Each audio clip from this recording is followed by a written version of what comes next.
အားလုံးမင်္ဂလာပါခင်ဗျာ Nightticket Soccer Channel ကနေပြန်လည်ကြိုဆိုလိုက်ပါတယ်ကျွန်တော်ဒီဗီဒီယိုမှာတော့ဒီနေ့ညမှာကစားကြမဲ့ပွဲကောင်းအချို့ကို preview လုပ်မှာဖြစ်ပါတယ်ဘောလုံးညာနဲ့ Fiorentina ကစားမဲ့ပွဲ7နာရီခွဲမှာဗျပထမကျော့ Fio ကွဲမှာကစားတော့က2ဂိုးစီတေးကြခဲ့ပြီးတော့အဲ့တုန်းက Body Check ကတဲ့ချေကိုပေါင်းချေက 2D လောလောဆယ်ဘောလုံးညာက7လပိုင်းတရက်နေ့ကလေးကသူ့အိမ်ကွဲမှာမနိုင်တော့တာသူတပြင်းတိုက်စစ်ရော့သွားတယ်ဗျအိမ်ကွဲနောက်ဆုံး၄ပွဲမှာသူ2ဂိုးပဲရတယ်ဟိုကစားခဲ့ရတဲ့အသင်းကြီးတွေကလည်းအသင်းတွေကလည်းတင်းကြီးတွေဖြစ်နေတာတော့ပါတာပေါ့ဗျာအင်ကွက်နောက်ဆုံး၄ပွဲမှာသူ2ဂိုးပဲရခဲ့ပွဲတိုင်းမှာသူဂိုးပေးခဲ့ရFiorentina ကြတော့တန်းစင်းစုံတွေကလွတ်ဖို့ကို7လပိုင်းလောက်တည်းကသူကြိတ်ပြီးတော့ယုံနေတာဗျအမှတ်တွေကြိတ်ပြီးစုနေတာအရင်တည်းကဗျာဒီအသင်းကဝင်ရှုံးပွဲတွေဆက်နေပြီးတော့ရက်လက်တွေမကောင်းဘူးဆိုပေမဲ့သူတို့ရဲ့တိုက်စစ်ကအလုတ်ဖြစ်တယ်ဗျာသူတို့ခံစစ်ညံ့နေလို့သာဟိုဒီအသင်းကအလုတ်မဖြစ်ခဲ့အခုလောလောဆယ်လဲဒီဇယားထိပ်ပိုင်းအသင်းတွေနဲ့ကိုသူတော့6ကစားနေရတယ်လာဒီယိုအသင်းကိုတရေကစားတယ် AC ကိုတရေကစားတယ်ဒီပွဲလဲသူအနေဆုံးတမှတ်တော့ရအောင်ကြိုးစားမှာပဲ Fiorentina နဲ့ပတ်သက်ရင်တခုတတိထားမိတာကဒီအသင်းဒီ Serie A မှာတရေရအောင်ကစားတယ်ဆိုရင်တော့ခံစစ်ကြီးကိုအတင်းပိတ်ဆို့ပြီးတော့တရေရအောင်ကစားတာမျိုးမဟုတ်ဘူးသူကအနေဆုံးတကိုးလောက်သွင်းပြီးတော့ဂိုးသွင်းပြီးတရေကစားတာမျိုးကိုသူလိုချင်တာအဲ့လိုပဲပွဲတိုင်းမှာသူဥဆောင်ပြီးကစား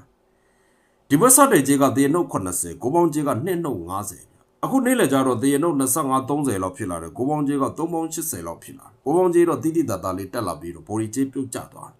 ဆိုတော့ဒီပွဲဂိုးအောက်ကစားမယ်ဆိုရင်ကိုလူတို့ Serie A ရဲ့380တွေဒီအနေနဲ့များတယ်ဒီပွဲမှာနံပါတ်1အနေနဲ့ Fiorentina အသင်းဘော်ဒီကြိုက်တယ်ကိုပေါင်းမဖြစ်မနေကစားမယ်ဆိုရင်တော့ကျွန်တော်ကဂိုးပေါင်းအပေါ်ကိုပဲအကြံပြုတယ်Torino နဲ့ Roma ကစားကြမဲ့ပွဲကမြန်မာစံတော်ချိန်17ခွဲဗျဒီနှစ်သင်းကပူပူနွေးနွေးမှာပဲကပ်ပွဲကိုသူတို့ကစားထားတာတရားဒီစုစုပေါင်း3ချိန်မြောက်တွေ့တဲ့ပွဲဗျပထမဆုံးပွဲ Serie A ပွဲကစားတော့ Roma ကွဲမှာ Torino က 0-1 နဲ့နိုင်တယ်အဲ့ဒီပွဲမှာ Roma က Body Check 1-20ပေးတယ်ဂိုးပေါင်းချေက2-80ပေးဒုတိယမြောက်ကပ်ပွဲမှာတွေ့တယ် Roma ကွဲမှာပဲ 2-3 နဲ့ Torino ကနိုင်သွားတယ်အဲ့တော့က Roma ကနေ Body Check 1.25ဂိုးပေါင်းချေက2.80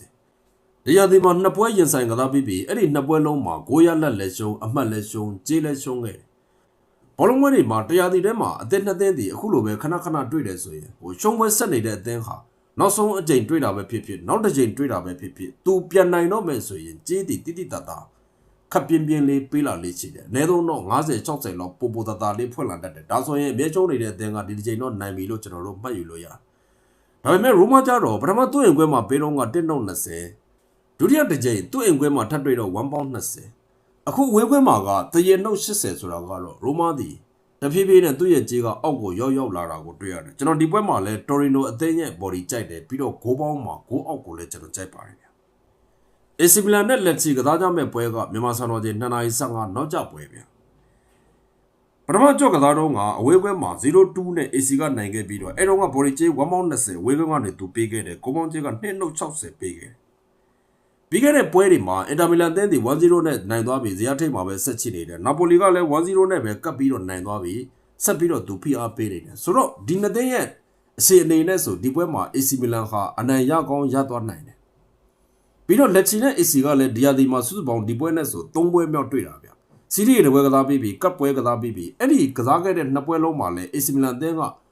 နိုင်ထားတယ်အဝေးပွဲမှာ0-2နဲ့နိုင်တယ်သူ့အိမ်ကွဲမှာကပ်ပွဲကစားတော့0-3နဲ့ဆိုပြီးတော့သူနိုင်ထားတယ်လက်စီကြတော့ဒီတန်းစင်းစုံနဲ့ဝေးဖို့ကိုသူလဲယုံနေတဲ့အသင်းပဲဗျနောက်ဆုံးဝေးခွင့်2ပွဲဆက်ဆိုဗျဂျူဗန်တက်ကိုတည်ကစားတယ်အင်တာမီလန်လိုအသင်းကိုတောင်1-0နဲ့ကပ်ပြီးတော့သူရှုံးခဲ့တာဆိုတော့လက်စီကိုလည်း short တွက်ထားလို့တော့မရဘူးဗျ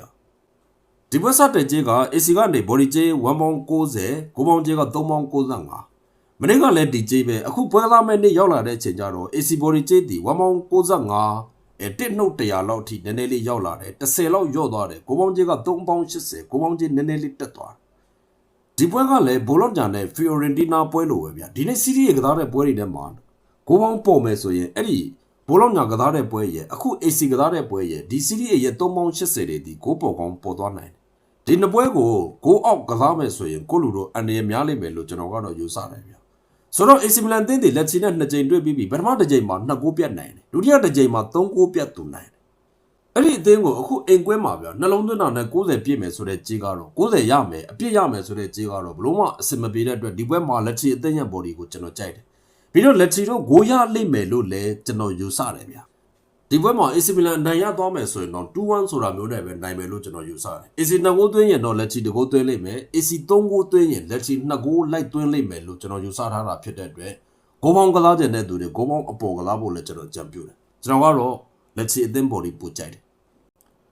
Wolverhampton နဲ့ Newcastle ကစားကြမဲ့ပွဲက7နိုင်ခွဲဗျ။တရားအောက်ဆုံးကအသင်းနဲ့ချန်ပီယံလိဝင်ခွင့်ရဖို့ကြိုးစားနေတဲ့အသင်း။အဲ့ဒီ Newcastle က Wolverhampton အသင်းကိုတလုံးသွင်းတာနဲ့80-80လောက်နီးပါးရမယ်ဆိုတာကဘလို့မှအတိတ်ပဲမရှိဘူး။ဒီပွဲမှာကျွန်တော် Wolverhampton အသင်းပေါ်ဒီကြိုက်တယ်။နှစ်သင်းပေါင်းသွင်းကိုရှိလိမ့်မယ်လို့ကျွန်တော်ယူဆတယ်။ဂိုးပေါင်းအပေါ်ပါကြိုက်တယ်။အခုလိုမျိုးတရားအောက်ဆုံးကအသင်းတွေဒီသူတို့အိမ်ခွဲမှာအမှတ်ရဖို့ဒါမှမဟုတ်ကြေးအောင်ဖို့ဆိုရင်သူတို့တွေဂိုးသွင်းတဲ့ပွဲတွေပဲကြေးအောင်လေးရှိတာဖြစ်တဲ့အတွက်ဒီပွဲကို